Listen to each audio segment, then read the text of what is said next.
Friends ನಮಸ್ತೆ, welcome back to Neelu cooking. ಇವತ್ತಿನ ವಿಡಿಯೋದಲ್ಲಿ ನಾನು ನಿಮ್ಗೆ 4 ತರದ ಈಸಿ ಲಡ್ಡು ರೆಸಿಪೀಸ್ ನ ತೋರಿಸ್ಕೊಡ್ತಾ ಇದ್ದೀನಿ. ತುಂಬಾನೇ ಕಡಿಮೆ ಸಮಯದಲ್ಲಿ ಮಾಡ್ಕೊಳ್ಬಹುದು, ಜಾಸ್ತಿ ತುಪ್ಪ ಕೂಡ ಬೇಕಾಗೋದಿಲ್ಲ, ಹಾಗೆ ಮೇನ್ ಆಗಿ ನಾವಿಲ್ಲಿ ಸಕ್ಕರೆ ಕೂಡ ಉಪಯೋಗಿಸೋದಿಲ್ಲ. ತುಂಬಾ ಚೆನ್ನಾಗಿರುತ್ತೆ ಟೇಸ್ಟ್ ಮಾತ್ರ. ಸೊ ಲೇಟ್ ಮಾಡ್ತೀರಾ ಈ ಆರೋಗ್ಯಕರವಾದ ಲಡ್ಡು ರೆಸಿಪೀಸ್ ನ ಹೇಗ್ ಮಾಡ್ಕೊಳ್ಳೋದು ಅಂತ ನೋಡೋಣ. ನಾನಿಲ್ಲಿ ಇವತ್ತು ನಿಮ್ಗೆ ಈ ಸೆಸಮೆ ಲಡ್ಡು, ಅದೇ ರೀತಿ ಡ್ರೈ ಫ್ರೂಟ್ ಲಡ್ಡು, ಹಾಗೇನೆ ರಾಗಿ ಲಡ್ಡು ಮತ್ತೆ ಕಡಲೆಕಾಯಿ ಬೀಜ ಉಂಡೆ.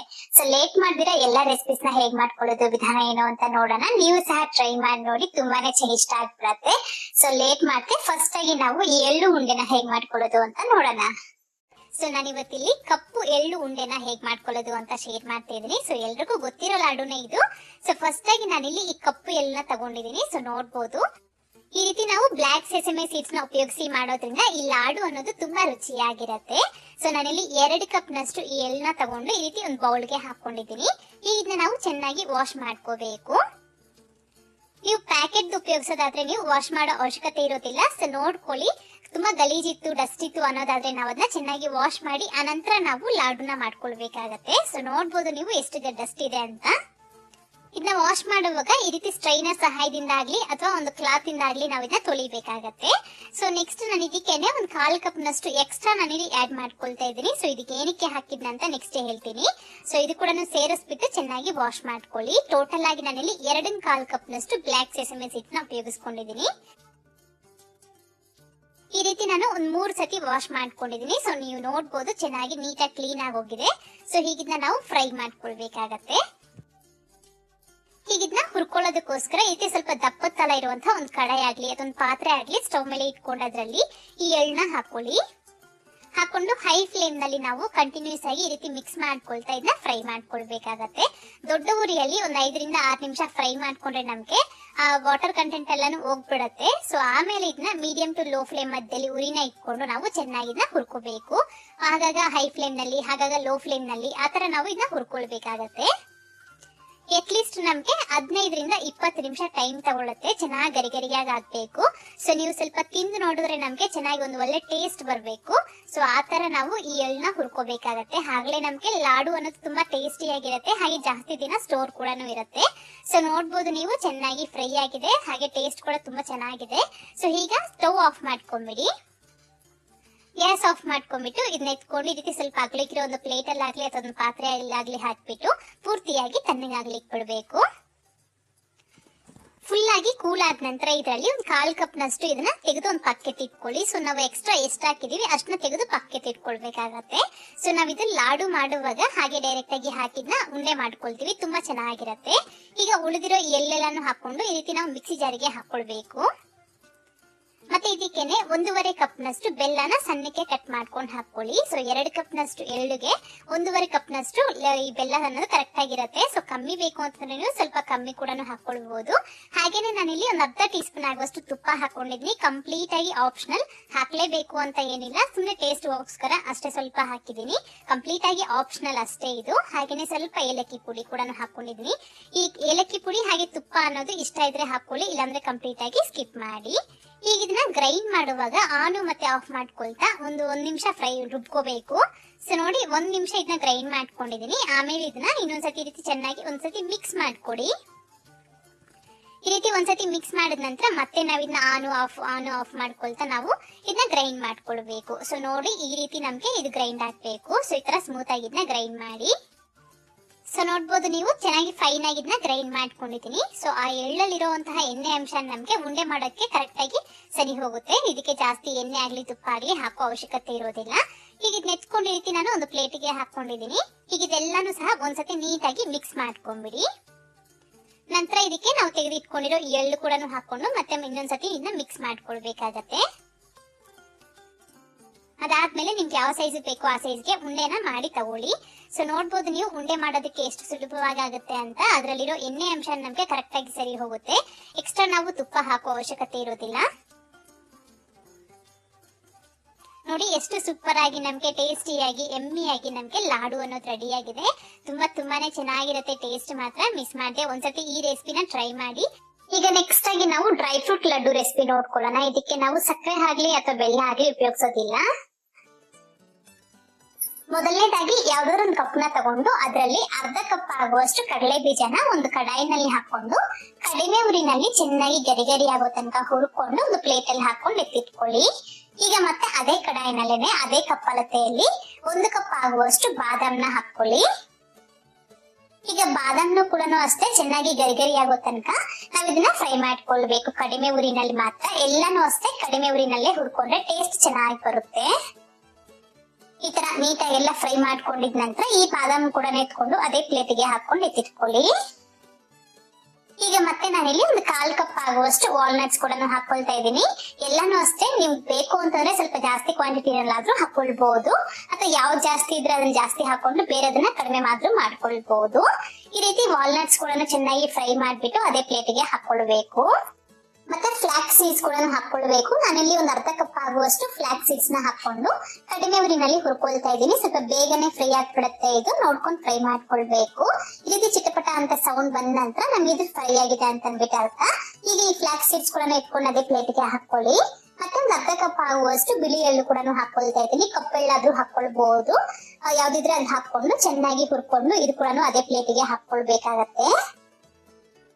ಮತ್ತೆ ಒಂದು ಅರ್ಧ ಕಪ್ ಆಗುವಷ್ಟು ಗೋಡಂಬಿ ಕೂಡ ಸೇರಿಸ್ಕೊಂಡು ಇದು ಕೂಡ ಅಷ್ಟೇ ಚೆನ್ನಾಗಿ ಗರಿಗರಿ ಆಗೋ ತನಕ ಫ್ರೈ ಮಾಡ್ಕೊಳ್ಬೇಕು. ಹಾಗೆ ಇದ್ರ ಜೊತೆಗೆ ನೀವು ಬೇಕು ಅಂತಂದ್ರೆ ಪಿಸ್ತಾ ಕೂಡ ಹಾಕೊಳ್ಬಹುದು. ನಾನು ಇಲ್ಲಿ ಪಿಸ್ತಾನ ಹಾಕೊಳ್ತಾ ಇಲ್ಲ. ಈ ರೀತಿ ಗೋಡಂಬಿ ಕೂಡ ಫ್ರೈ ಆಗಿದೆ. ಇದು ಕೂಡ ಇಟ್ಕೊಂಡು ಅದೇ ಪ್ಲೇಟಿಗೆ ಹಾಕೊಂಡಿದೀನಿ. ಮತ್ತೆ ಒಂದು 1/4 ಕಪ್ ಆಗುವಷ್ಟು ಈ ಪಂಪ್ಕಿನ್ ಸೀಡ್ಸ್, ಅದೇ ರೀತಿ ಸನ್ಫ್ಲವರ್ ಸೀಡ್ಸ್ ನ ಹಾಕೊಂಡಿದೀನಿ. ಎರಡನ್ನೂ ಸೇರಿಸಿ ಒಂದು 1/4 ಕಪ್ ನಷ್ಟು ಹಾಕೊಂಡಿದೀನಿ. ಜಾಸ್ತಿ ಬೇಕಿದ್ರೇನು ಹಾಕೊಳ್ಬಹುದು. ಇದನ್ನ ಹುರಿದು ಒಂದು ಬೌಲಲ್ಲಿ ಹಾಕಿ ಸಪರೇಟ್ ಆಗಿ ಎತ್ತಿಟ್ಕೊಳ್ಳಿ. ನಾನು ಆಗ್ಲೇ ಹೇಳಿದೀನಿ ಅಲ್ವಾ, ಸ್ವೀಟ್ಗೋಸ್ಕರ ನಾನಿಲ್ಲಿ ಬೆಲ್ಲ ಆಗ್ಲಿ ಸಕ್ಕರೆ ಆಗ್ಲಿ ಉಪಯೋಗಿಸ್ಕೊಳ್ತಾ ಇಲ್ಲ. ಈ ರೀತಿ ನಾನು ಡೇಟ್ಸ್ ನ ಉಪಯೋಗಿಸ್ಕೊಂಡು ಮಾಡ್ತಾ ಇದ್ದೀನಿ. 1.5 ಕಪ್ ಆಗುವಷ್ಟು ಡೇಟ್ಸ್ ನ ಹಾಕೊಂಡಿದೀನಿ. ಸೀಡ್ಸ್ ತೆಗೆದಾಕಿರೋದು, ಬೀಜ ತೆಗೆದಾಕ್ಬಿಟ್ಟು ಈ ರೀತಿ ಕಟ್ ಮಾಡ್ಕೊಂಡು ಹಾಕೊಳ್ಬೇಕು. ಆನಂತರ ಇದನ್ನ ಈ ರೀತಿ ಸ್ಮೂತ್ ಆಗಿ ರುಬ್ಕೊಳ್ಬೇಕಾಗತ್ತೆ. ರುಬ್ಬುವಾಗ ಮಾತ್ರ ನಿಧಾನಕ್ಕೆ ಆನ್ ಮತ್ತೆ ಆಫ್ ಮಾಡ್ಕೊಂಡು ರುಬ್ಕೊಳ್ಬೇಕು. ಹಾಗೆ ನಮ್ಗೆ ತುಂಬಾ ಚೆನ್ನಾಗಿ ಗ್ರೈಂಡ್ ಆಗುತ್ತೆ. ಅದು ಗಟ್ಟಿ ಇರುತ್ತೆ, ಹಾಗಾಗಿ ನಿಧಾನವಾಗಿ ಗ್ರೈಂಡ್ ಮಾಡ್ಕೊಳ್ಳಿ. ನಾನಿಲ್ಲಿ ಸುಮಾರಾಗಿ 200 ಗ್ರಾಮ್ ಆಗುವಷ್ಟು ಡೇಟ್ಸ್ ನ ತಗೊಂಡಿದ್ದೀನಿ. ಈ ಸ್ವೀಟ್ ಅನ್ನೋದು ನಮ್ಗೆ ಈ ಲಡ್ಡು ಕ್ವಾಂಟಿಟಿಗೆ ಕರೆಕ್ಟ್ ಆಗಿ ಸರಿ ಹೋಗುತ್ತೆ. ಮತ್ತೆ ಈಗ ಇದೇ ಪ್ಲೇಟ್ ನಲ್ಲಿ ಅರ್ಧ ಕಪ್ ಆಗುವಷ್ಟು ಸಣ್ಣದಾಗಿ ಕಟ್ ಮಾಡ್ಕೊಂಡು ಒಣ ಕೊಬ್ಬರಿನೂ ಸಹ ಸೇರಿಸ್ಕೊಂಡು ಚೆನ್ನಾಗಿ ಮಿಕ್ಸ್ ಮಾಡ್ಕೊಂಡು ಎಲ್ಲಾನು ಎತ್ಕೊಂಡು ಒಂದು ಮಿಕ್ಸರ್ ಜಾರಿಗೆ ಹಾಕಿ ನಾವ್ ಇದನ್ನ ರುಬ್ಕೊಳ್ಬೇಕಾಗತ್ತೆ. ಒಣ ಕೊಬ್ಬರಿ ಬೇಕಿದ್ರೆ ಹಾಕೊಳ್ಳಿ, ಇಲ್ಲಾಂದ್ರೆ ಸ್ಕಿಪ್ ಮಾಡ್ಬೋದು. ನಾನಿಲ್ಲಿ ಈ ಲಡ್ಡುಗೋಸ್ಕರ ಸ್ವಲ್ಪ ತರಿತರಿಯಾಗಿ ರುಬ್ಕೊಳ್ತಾ ಇದ್ದೀನಿ. ನಿಮ್ಗೆ ಯಾವ ತರ ಬೇಕೋ ಆ ತರ ನೀವು ಇದನ್ನ ರುಬ್ಕೊಳ್ಬಹುದು. ಫೈನ್ ಆಗಿ ಪುಡಿ ತರ ಆದ್ರೂ ಮಾಡ್ಕೊಳ್ಬಹುದು, ಅಥವಾ ಎಲ್ಲಾ ಡ್ರೈ ಫ್ರೂಟ್ಸ್ ನ ಸಣ್ಣದಾಗಿ ಕಟ್ ಮಾಡಿ ಆದ್ರೂ ಹಾಕೊಳ್ಬಹುದು, ಅಥವಾ ಈ ರೀತಿ ತರಿತರಿಯಾಗಿ ಆದ್ರೂ ರುಬ್ಬಿ ತಗೊಳ್ಬಹುದು. ನಾನಿಲ್ಲಿ ಇವತ್ತು ತರಿತರಿಯಾಗಿ ರುಬ್ಬಿ ತಗೊಳ್ತಾ ಇದ್ದೀನಿ. ಇದು ಕೂಡ ಇಟ್ಕೊಂಡು ಅದೇ ಡೇಟ್ಸ್ ಬೌಲ್ಗೆ ಹಾಕೊಂಡಿದ್ದೀನಿ. ಅನಂತರ ಈಗ ಮತ್ತೆ ನಾನು ಇದಕ್ಕೆ ಒಂದು 1/4 ಕಪ್ ಆಗುವಷ್ಟು ಸಣ್ಣದಾಗಿ ಕಟ್ ಮಾಡ್ಕೊಂಡಿರೋ ಒಣಗಿದ ಖರ್ಜೂರನ ಹಾಕೊಳ್ತಾ ಇದ್ದೀನಿ. ಬೇಕಿದ್ರೆ ಹಾಕಿ, ಇಲ್ಲಾಂದ್ರೆ ಹಾಕದಿರ ಕೂಡ ಮಾಡ್ಕೊಳ್ಬಹುದು. ಹಾಗೇನೆ ಇದಕ್ಕೆ ನಾವು ಹುರಿದಿಟ್ಕೊಂಡಿರೋ ಈ ಸನ್ಫ್ಲವರ್ ಮತ್ತೆ ಪಂಪ್ಕಿನ್ ಸೀಡ್ಸ್ ಇದೆಯಲ್ಲ, ಅದು ಕೂಡ ಹಾಕೊಂಡು ಸ್ವಲ್ಪ ಏಲಕ್ಕಿ ಪುಡಿ ಕೂಡ ಸೇರಿಸ್ಕೊಂಡು ಚೆನ್ನಾಗಿ ಮಿಕ್ಸ್ ಮಾಡ್ಕೊಳ್ಬೇಕು. ಆ ಖರ್ಜೂರದ ಪೇಸ್ಟ್ ಗೆ ಇದೆಲ್ಲನೂ ಸಹ ಚೆನ್ನಾಗಿ ಮಿಕ್ಸ್ ಆಗೋ ರೀತಿ ಕೈಯಲ್ಲಿ ನೀಟಾಗಿ ಒಂದು 5-6 ನಿಮಿಷಗಳ ಕಾಲ ಮಿಕ್ಸ್ ಮಾಡ್ಕೊಳ್ಬೇಕಾಗತ್ತೆ. ಮಿಕ್ಸ್ ಮಾಡಿದ ನಂತರ ನಾನು ನಿಮ್ಗೆ ತೋರಿಸ್ತಾ ಇದ್ದೀನಿ ನೋಡಿ. ನೀವು ಈ ರೀತಿ ನಮ್ಗೆ ಉಂಡೆ ಕಟ್ಟೋ ಹದಕ್ಕೆ ಬರ್ತಾ ಇದೆ. ಈ ರೀತಿ ಜಸ್ಟ್ ಕೈಗೆ ಸ್ವಲ್ಪ ತುಪ್ಪನ ಹಚ್ಕೊಂಡ್ಬಿಟ್ಟು ಈ ರೀತಿ ನಾವು ಉಂಡೆ ಮಾಡ್ಕೊಂಡ್ರೆ ನೀಟಾಗಿ ಮಾಡ್ಕೊಳ್ಬಹುದು. ತುಂಬಾನೇ ಚೆನ್ನಾಗಿ ಬರುತ್ತೆ. ಹಾಗೆ ಇದಕ್ಕೆ ನಾವು ಜಾಸ್ತಿ ತುಪ್ಪ ಕೂಡ ಯೂಸ್ ಮಾಡ್ಕೊಂಡಿಲ್ಲ, ತುಂಬಾನೇ ಸಿಂಪಲ್ ಆಗಿ ಮಾಡ್ಕೊಳ್ತಾ ಇದ್ದೀರಿ. ನೀವೆಲ್ಲಾನು ಡ್ರೈ ಫ್ರೂಟ್ಸ್ ಜಾಸ್ತಿ ತಗೊಂಡ್ರೆ ಡೇಟ್ಸ್ ಕೂಡ ಜಾಸ್ತಿ ತಗೊಳ್ಬೇಕು. ಹಾಗ ನಮ್ಗೆ ಇನ್ನೂ ಈಸಿಯಾಗಿ ನಾವು ಈ ರೀತಿ ಉಂಡೆನ ಈಸಿಯಾಗಿ ಮಾಡ್ಕೊಳ್ಬಹುದು. ತುಪ್ಪನೇ ಹಾಕೋ ಅವಶ್ಯಕತೆ ಇರೋದಿಲ್ಲ ಅವಾಗ. ಸೊ ನೋಡಿದ್ರೆ ಅಲ್ವಾ, ಅಷ್ಟೇ ನಮ್ಗೆ ಡ್ರೈ ಫ್ರೂಟ್ ಲಡ್ಡು ಅನ್ನೋದು ರೆಡಿ ಆಗ್ಬಿಟ್ಟಿದೆ. ತುಂಬಾನೇ ಚೆನ್ನಾಗಿ ಬರುತ್ತೆ. ಇದೇ ರೀತಿ ಎಲ್ಲಾ ಲಡ್ಡುಸನ್ನು ಮಾಡಿ ತಗೊಳ್ಳಿ. ಮಧ್ಯದಲ್ಲಿ ಹಾಗಾಗ ಒಂದೊಂದ್ಸತಿ ಕೈನ ತೊಳ್ಕೊಂಡು ಅನಂತರ ಮಾಡ್ಕೊಳ್ಬೇಕು. ಒಂದೇ ಸಣ್ಣಾಗಿ ಮಾಡ್ತಾ ಇದ್ರೆ ಬರೋದಿಲ್ಲ ಸರಿಯಾಗಿ ಲಡ್ಡು ಅನ್ನೋದು ಶೇಪ್. ತಗೊಂಡಿರೋ ಈ ಅಳತೆಗೆ ನನ್ಗೆ 30 ರಿಂದ 35 ಲಡ್ಡು ಆಗುತ್ತೆ. ನೋಡ್ಕೊಂಡು ಕ್ವಾಂಟಿಟಿನ ಜಾಸ್ತಿ ಅಥವಾ ಕಡಿಮೆ ಮಾಡ್ಕೊಳ್ಳಿ. ನೆಕ್ಸ್ಟ್ ಆಗಿ ನಾವು ರಾಗಿ ಹಿಟ್ಟನ್ನ ಉಪಯೋಗಿಸ್ಕೊಂಡು ರಾಗಿ ಲಡ್ಡುನ ಹೇಗ್ ಮಾಡೋದು ಅಂತ ನೋಡೋಣ. ಸಖತ್ತಾಗಿರುತ್ತೆ, ಮಿಸ್ ಮಾಡದೆ ಟ್ರೈ ಮಾಡಿ. ಈ ರಾಗಿ ಲಡ್ಡು ಮಾಡ್ಕೊಳ್ಳೋದಕ್ಕೋಸ್ಕರ ಮೊದಲನೇದಾಗಿ ಈ ರೀತಿ ಒಂದು ಕಡಾಯಿನಲ್ಲಿ ಅರ್ಧ ಕಪ್ ನಷ್ಟು ಕಡಲೆ ಬೀಜನ ಹಾಕೊಳ್ಳಿ. ಈ ರೀತಿ ಯಾವ್ದಾದ್ರು ಒಂದು ಕಪ್ಪಳತೆಯಲ್ಲಿ ಎಲ್ಲಾ ಮೆಜರ್ಮೆಂಟ್ಸ್ ತಗೊಳ್ಳಿ, ತುಂಬಾ ಚೆನ್ನಾಗಿ ಬರುತ್ತೆ, ಟೇಸ್ಟ್ ಚೆನ್ನಾಗಿರುತ್ತೆ. ಈಗ ಈ ಕಡಲೆ ಬೀಜನ ಕಡಿಮೆ ಉರಿನಲ್ಲಿ ಚೆನ್ನಾಗಿ ಗರಿಗರಿ ಆಗೋ ತನಕ ನಾವು ಚೆನ್ನಾಗಿ ಹುರ್ಕೊಳ್ಬೇಕಾಗತ್ತೆ. ಆದಷ್ಟು ಕಡಿಮೆ ಉರಿನಲ್ಲೇ ಫ್ರೈ ಮಾಡ್ಕೊಳ್ಳಿ, ರುಚಿ ತುಂಬಾ ಚೆನ್ನಾಗಿರತ್ತೆ. ಈ ರೀತಿ ಕಡಲೆ ಬೀಜ ಫ್ರೈ ಆಗಿದ ನಂತರ ಇದನ್ನ ತಣ್ಣಗಾದ್ಮೇಲೆ ಸಿಪ್ಪೆ ಎಲ್ಲ ತೆಗೆದಾಕ್ಬಿಟ್ಟು ಕಡಲೆ ಬೀಜನ ಪಕ್ಕಕ್ಕೆ ಇಟ್ಕೊಳ್ಳಿ. ಈಗ ಮತ್ತೆ ಅದೇ ಕಡಾಯಿನಲ್ಲೇನೆ ಅರ್ಧ ಕಪ್ ನಷ್ಟು ಈ ಎಳ್ಳನ್ನ ಹಾಕೊಳ್ಳಿ, ಸ್ವಲ್ಪ ಕಡಿಮೆ ಆದ್ರೂ ಹಾಕೊಳ್ಬಹುದು. ಕಪ್ಪು ಎಳ್ಳು ಅಥವಾ ಬಿಳಿ ಎಳ್ಳು ಯಾವ್ದಾದ್ರು ಯೂಸ್ ಮಾಡಬಹುದು. ಈಗ ಇದು ಕೂಡ ಅಷ್ಟೇ ಗರಿ ಗರಿ ಆಗೋ ತನಕ ಕಡಿಮೆ ಉರಿನಲ್ಲಿ ಫ್ರೈ ಮಾಡ್ಕೊಳ್ಬೇಕು. ನಂತರ ಇದನ್ನ ಪಕ್ಕಕ್ಕೆ ಇಟ್ಕೊಳ್ಳಿ. ಮತ್ತೆ ಈಗ ಅದೇ ಕಡಾಯಿನಲ್ಲೇನೆ 1 ಟೇಬಲ್ ಸ್ಪೂನ್ ಆಗುವಷ್ಟು ತುಪ್ಪನ ಹಾಕಿ, ತುಪ್ಪ ಕರಗಿದ ನಂತರ ಇದಕ್ಕೆ ಸ್ವಲ್ಪ ಗೋಡಂಬಿ ಹಾಗೇನೆ ಬಾದಾಮ್ ಪೀಸಸ್ ನ ಹಾಕೊಳ್ಳಿ. ಜಾಸ್ತಿ ಆದ್ರೂ ಹಾಕೊಳ್ಬಹುದು ಅಥವಾ ಹಾಕ್ತೀರಾ ಕೂಡ ಹಾಗೆ ಆದ್ರೂ ಮಾಡ್ಕೊಳ್ಬಹುದು. ಈ ರೀತಿ ಈ ಎರಡನ್ನು ಕೂಡ ಸ್ವಲ್ಪ ಗರಿ ಗರಿಯಾಗಿ ಚೆನ್ನಾಗಿ ಫ್ರೈ ಆಗೋ ತನಕ ನಾವು ಫ್ರೈ ಮಾಡ್ಕೊಂಡು ಒಂದು ಬೌಲ್ಗೆ ಹಾಕಿ ಪಕ್ಕಕ್ಕೆ ಇಟ್ಕೊಳ್ಬೇಕು. ಮತ್ತೆ ಈಗ ಅದೇ ತುಪ್ಪದಲ್ಲೇನೆ 1 ಕಪ್ ಆಗುವಷ್ಟು ರಾಗಿ ಹಿಟ್ಟನ್ನ ಹಾಕೊಳ್ಳಿ. ನಾನಿಲ್ಲಿ ಇದೇ ಕಪ್ ಅಳತೆಯಲ್ಲಿ ತಗೊಳ್ತಾ ಇದ್ದೀನಿ. 1 ಕಪ್ ತುಂಬಾ ನಾನು ರಾಗಿ ಹಿಟ್ಟನ್ನ ಹಾಕೊಂಡಿದ್ದೀನಿ. ಈ ರಾಗಿ ಹಿಟ್ಟನ್ನ ಕಡಿಮೆ ಉರಿನಲ್ಲಿ ನಾವು 8 ರಿಂದ 9 ನಿಮಿಷಗಳ ಕಾಲ ಕಡಿಮೆ ಉರಿನಲ್ಲಿ ಒಂದು ಒಳ್ಳೆ ಘಮ ಬರೋ ತನಕ ನಾವು ಹುರ್ಕೊಳ್ಬೇಕಾಗತ್ತೆ. ಈ ಸ್ಟೆಪ್ ನ ಮಾತ್ರ ಮಿಸ್ ಮಾಡಬೇಡಿ. ಕಡಿಮೆ ಉರಿನಲ್ಲಿ ಹುರ್ಕೊಂಡ್ರೆ ನಮ್ಗೆ ಟೇಸ್ಟ್ ತುಂಬಾ ಚೆನ್ನಾಗಿರತ್ತೆ. ಇದು ನಮ್ಗೆ ಫ್ರೈ ಆಗ್ತಾ ಇದ್ದಾಗ ನಮ್ಗೆ ಗೊತ್ತಾಗ್ಬಿಡತ್ತೆ, ಒಳ್ಳೆ ಸುವಾಸನೆ ಬರುತ್ತೆ. ಸೊ ಈ ರೀತಿ ಈ ರಾಗಿ ಹಿಟ್ಟನ್ನ ಫ್ರೈ ಮಾಡ್ಕೊಂಡು ಇದು ಕೂಡ ಒಂದು ಪ್ಲೇಟಿಗೆ ಹಾಕಿ ಪಕ್ಕಕ್ಕೆ ಇಟ್ಕೊಳ್ಳಿ. ಈಗ ನೆಕ್ಸ್ಟ್ ಸ್ಟೆಪ್ ಬಂದ್ಬಿಟ್ಟು ಈ ರೀತಿ ನಾವು ಒಂದು ಮಿಕ್ಸರ್ ಜಾರ್ ತಗೋಬೇಕು. ಅದರಲ್ಲಿ ಫಸ್ಟ್ ಹುರ್ಕೊಂಡಿರೋ ಈ ಕಡಲೆ ಬೀಜದ್ದು ಒಟ್ಟನ್ನ ತೆಗೆದಾಕ್ಬಿಟ್ಟು ಹಾಕೊಳ್ಳಿ. ಅದೇ ತರಾನೇ ಈ ಗೋಡಂಬಿ ಮತ್ತೆ ಈ ಬಾದಾಮ್ ಪೀಸಸ್ ಕೂಡ ಹಾಕೊಳ್ಬೇಕು. ಅದೇ ತರಾನೇ ಈ ಎಳ್ಳು ಕೂಡ ಹಾಕೊಳ್ಳಿ. ಮತ್ತೆ 1-2 ಏಲಕ್ಕಿ ಕೂಡ ಸೇರಿಸ್ಕೊಳ್ಳಿ, ತುಂಬಾ ಚೆನ್ನಾಗಿರುತ್ತೆ ಫ್ಲೇವರು. ಹಾಗೇನೆ 1/4 ಕಪ್ ನಷ್ಟು ಬೆಲ್ಲನ ಸಣ್ಣಕ್ಕೆ ಕಟ್ ಮಾಡ್ಕೊಂಡು ಹಾಕೊಳ್ಳಿ. ಸ್ವಲ್ಪ ಸ್ವೀಟ್ ಜಾಸ್ತಿ ಬೇಕು ಅನ್ನೋದಾದ್ರೆ ಇನ್ ಸ್ವಲ್ಪ ಬೆಲ್ಲನ ಹಾಕೊಳ್ಬಹುದು. ಇಷ್ಟು ಬೆಲ್ಲದ ಕ್ವಾಂಟಿಟಿ ಕರೆಕ್ಟ್ ಆಗಿ ಸರಿ ಹೋಗುತ್ತೆ. ನಂತರ ಇದಕ್ಕೆ ನಾವು ಹುರ್ಕೊಂಡಿರೋ ಈ ರಾಗಿ ಹಿಟ್ಟು ಕೂಡ ಹಾಕೊಂಡು ಆನ್ ಮತ್ತೆ ಆಫ್ ಮಾಡ್ಕೊಳ್ತಾ ನಾವು ಗ್ರೈಂಡ್ ಮಾಡ್ಕೊಳ್ಬೇಕಾಗತ್ತೆ. ಒಂದೇ ಸತಿ ರುಬ್ಬೋದಕ್ಕೆ ಹೋಗ್ಬೇಡಿ. ಅದನ್ನ ಆಫ್ ಮತ್ತೆ ಆನ್ ಮಾಡ್ಕೊಳ್ತಾ ನಾವು ಗ್ರೈಂಡ್ ಮಾಡ್ಕೊಂಡ್ರೆ ಈ ತರ ಗ್ರೈಂಡ್ ಆಗತ್ತೆ. ಈ ತರ ಸ್ವಲ್ಪ ತರತರಿಯಾಗಿ ರುಬ್ಬಿಟ್ಟು ನೆತ್ಕೊಂಡು ಒಂದ್ ದೊಡ್ಡ ಬೌಲ್ಗೆ ಹಾಕೊಳ್ಳಿ. ಈಗ ಕೈಯಲ್ಲಿ ಇದನ್ನ ನಾವು ಸ್ವಲ್ಪ ಪ್ರೆಸ್ ಮಾಡ್ತಾ ಚೆನ್ನಾಗಿ ಮಿಕ್ಸ್ ಮಾಡ್ಕೊಳ್ಬೇಕಾಗತ್ತೆ. ಆ ರಾಗಿ ಹಿಟ್ಟು ಅನ್ನೋದು ಸ್ವಲ್ಪ ಬಿಸಿ ಇರುವಾಗೇನೆ ಮಿಕ್ಸಿ ಜಾರಿಗೆ ಹಾಕೊಂಡು ಗ್ರೈಂಡ್ ಮಾಡ್ಕೊಂಡು ಹಾಕೊಳ್ಳಿ. ಆಗ ನಮ್ಗೆ ಬೆಲ್ಲ ಕೂಡ ಸ್ವಲ್ಪ ಆ ಬಿಸಿಗೆ ಕರೆದಂಗ್ ಆಗತ್ತೆ. ಈ ರೀತಿ ನೋಡಿ ಉಂಡೆ ಮಾಡೋ ಹದಕ್ಕೆ ಇನ್ ಸ್ವಲ್ಪ ಬರ್ಬೇಕು. ಸೊ ಅದಕ್ಕೋಸ್ಕರ ನಾನಿಲ್ಲಿ ಸ್ವಲ್ಪ ತುಪ್ಪನ ಬಿಸಿ ಮಾಡಿ ಸೇರಿಸ್ಕೊಳ್ತಾ ಇದ್ದೀನಿ. ನನ್ಗೆ ಇಲ್ಲಿ ಕರೆಕ್ಟ್ ಆಗಿ 1.5 ಟೇಬಲ್ ಸ್ಪೂನ್ ಅಷ್ಟು ತುಪ್ಪ ಯೂಸ್ ಆಗಿದೆ ಅಷ್ಟೇನೆ. ನಾನೇನ್ ಜಾಸ್ತಿ ಹಾಕೊಂಡಿಲ್ಲ. ನಿಮ್ಗೆ ಎಷ್ಟು ಬೇಕಾಗತ್ತ ನೋಡ್ಕೊಂಡು ಅಷ್ಟನ್ನ ಹಾಕೊಂಡು ಮಿಕ್ಸ್ ಮಾಡ್ಕೊಳ್ಬೇಕು. ಈಗ ಇದನ್ನ ನಿಮ್ಗೆ ಯಾವ ಸೈಜ್ ಬೇಕೋ ಆ ಸೈಜ್ಗೆ ಉಂಡೆಗಳನ್ನ ಮಾಡಿ ಇಟ್ಕೊಂಡ್ರೆ ನಮ್ಗೆ ಈ ರಾಗಿ ಲಡ್ಡು ಅನ್ನೋದು ರೆಡಿ ಆಗತ್ತೆ. ತುಂಬಾನೇ ರುಚಿಯಾಗಿರತ್ತೆ. ಒಮ್ಮೆ ಖಂಡಿತ ಟ್ರೈ ಮಾಡಿ ನೋಡಿ. ನೀವಿನ್ನು ಇದಕ್ಕೆ ಬೇಕು ಅಂತಂದ್ರೆ ಒಣ ಕೊಬ್ಬರಿನೂ ಸಹ ಹಾಕೊಳ್ಬಹುದು, ತುಂಬಾ ಚೆನ್ನಾಗಿರತ್ತೆ. ಹಾಗೆ ನೀವು ಕಡಲೆ ಬೀಜ ಹಾಗೇನೆ ಎಳ್ಳು ಇದೆಲ್ಲ ಉಪಯೋಗಿಸಿದ್ವಲ್ಲ ಅದನ್ನ ಕಡಿಮೆ ಕ್ವಾಂಟಿಟಿನಲ್ಲಿ ಕೂಡ ಹಾಕೊಳ್ಬಹುದು. ರಾಗಿ ಹಿಟ್ಟನ್ನ ಜಾಸ್ತಿ ಆದ್ರೂ ಹಾಕೊಳ್ಬಹುದು. ಸೊ ನೋಡಿದಲ್ವಾ, ಅಷ್ಟೇ ನಮ್ಗೆ ರಾಗಿ ಲಡ್ಡು ರೆಡಿ ಆಗಿದೆ. ಈ ರಾಗಿ ಲಡ್ಡುಗೆ ಮಾತ್ರ ಸ್ವಲ್ಪ ತುಪ್ಪ ಜಾಸ್ತಿ ಬೇಕಾಗತ್ತೆ ಅಷ್ಟೇನೆ.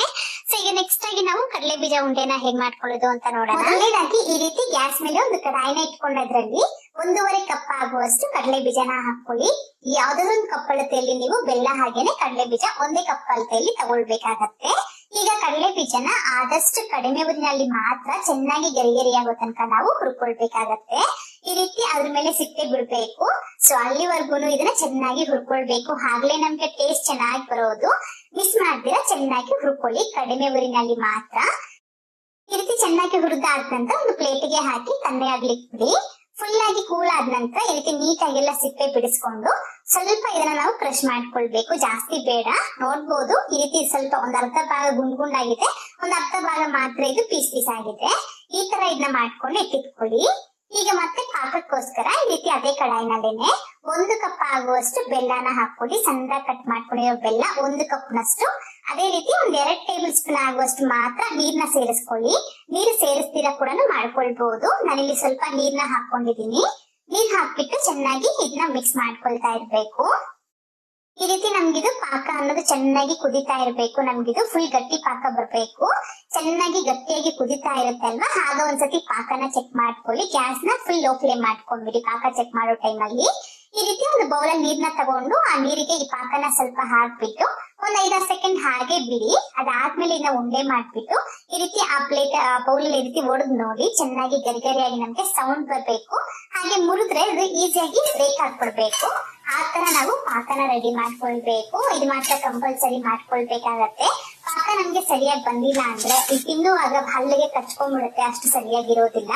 ಸೊ ಹಾಗಾಗಿ ಚೆನ್ನಾಗಿ ಗರಿಗರಿಯಾಗಿ ಸೌಂಡ್ ಬಂದ ತಕ್ಷಣ ಗ್ಯಾಸ್ ಆಫ್ ಮಾಡ್ಕೊಂಡ್ಬಿಟ್ಟು ಇದಕ್ಕೆ ನಾವು ಫಸ್ಟ್ ಫ್ರೈ ಮಾಡಿ ಇಟ್ಕೊಂಡಿರೋ ಈ ಕಡಲೆ ಬೀಜನ ಹಾಕೊಂಡು ಚೆನ್ನಾಗಿ ಮಿಕ್ಸ್ ಮಾಡ್ಕೊಂಡ್ಬಿಡಿ.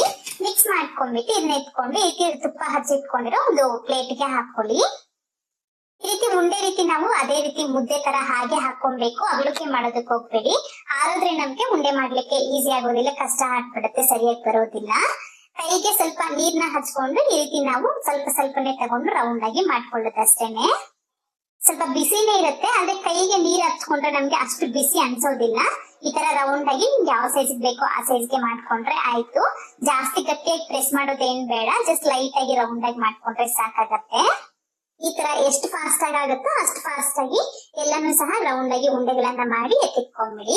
ಅದು ಬಿಸಿ ಇರುವಾಗೆ ಮಾಡಿದ್ರೆ ತುಂಬಾ ಈಸಿಯಾಗಿ ಮಾಡ್ಕೊಳ್ಬಹುದು. ನಾನಿಲ್ಲಿ ಸ್ವಲ್ಪ ಚಿಕ್ಕ ಸೈಜ್ಗೆ ಮಾಡ್ಕೊಂಡಿದೀನಿ, ನಿಮ್ಗೆ ಸ್ವಲ್ಪ ದೊಡ್ಡ ಸೈಜ್ ಆಗ್ಬೇಕು ಅಂತಂದ್ರೆ ಆತರ ಆದ್ರೂ ಮಾಡ್ಕೊಳ್ಬಹುದು. ಅಷ್ಟೇ, ನೋಡಿದ್ರಲ್ವಾ ಎಷ್ಟು ಸೂಪರ್ ಆಗಿ ಬಂದಿದೆ. ಫುಲ್ ಆಗಿ ತಲೆ ಆದ ನಂತರ ಒಂದು 8 ಬಾಕ್ಸ್ ಗೆ ಹಾಕಿ ಇಟ್ಕೊಂಡ್ರೆ ಒಂದು ತಿಂಗಳ ತನಕ ನಾವಿದ್ನ ಇಟ್ಕೊಂಡು ಕೂಡ ತಿನ್ಕೊಳ್ಬಹುದು. ಅಷ್ಟೇ, ನಮ್ಗೆ 4 ತರದ ಸ್ವೀಟ್ ಲಡ್ಡು ರೆಸಿಪೀಸ್ ರೆಡಿ ಆಗಿದ್ದಾವೆ. ಈ ವಿಡಿಯೋ ಇಷ್ಟ ಆದ್ರೆ ತಪ್ಪದೆ ಒಂದು ಲೈಕ್ ಮಾಡಿ, ಹಾಗೆ ನಿಮ್ ಫ್ರೆಂಡ್ಸ್ಗೂ ಶೇರ್ ಮಾಡಿ. Thank you. Keep watching Neelu cooking.